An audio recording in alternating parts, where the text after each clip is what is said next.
Gautam Buddha story. क्रोधी व्यक्ति का जीवन बदल देगी गौतम बुद्ध की ये कथा। गौतम बुद्धा स्टोरी। एक दिन गौतम बुद्ध अपने शिष्यों के साथ एकदम शांत बैठे हुए थे। उन्हें इस प्रकार बैठे हुए देख शिष्य चिंतित हुए कि कहीं वह अस्वस्थ तो नहीं है। एक शिष्य ने उनसे पूछा कि आज वह मौन क्यों बैठे हैं, क्या शिष्यों से कोई गलती हो गई है। इसी बीच एक अन्य शिष्य ने पूछा कि क्या वह अस्वस्थ हैं, पर बुद्ध मौन रहे। तभी कुछ दूर खड़ा व्यक्ति जोर से चिल्लाया, आज मुझे सभा में बैठने की अनुमति क्यों नहीं दी गई है। बुद्ध आंखें बंद करके ध्यान मग्न हो गए। वह व्यक्ति फिर से चिल्लाया, मुझे प्रवेश की अनुमति क्यों नहीं मिली।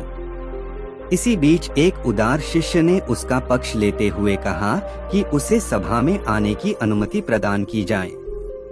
बुद्ध ने आंखें खोलीं और बोले, नहीं, वह अछूत है, उसे आज्ञा नहीं दी जा सकती। यह सुनकर शिष्यों को बड़ा आश्चर्य हुआ। बुद्ध उनके मन का भाव समझ गए और बोले, हाँ, वह अछूत है।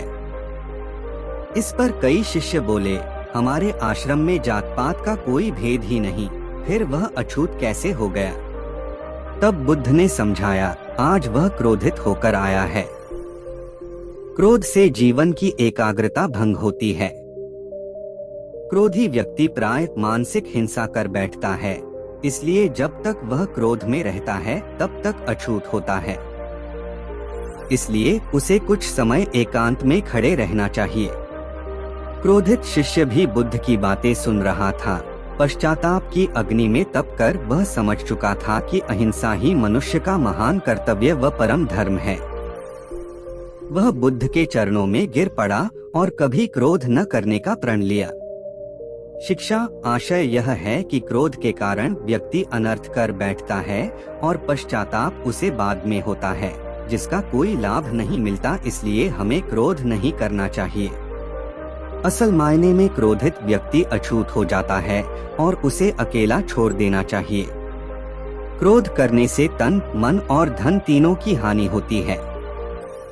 क्रोध से ज्यादा हानिकारक कोई और वस्तु नहीं है।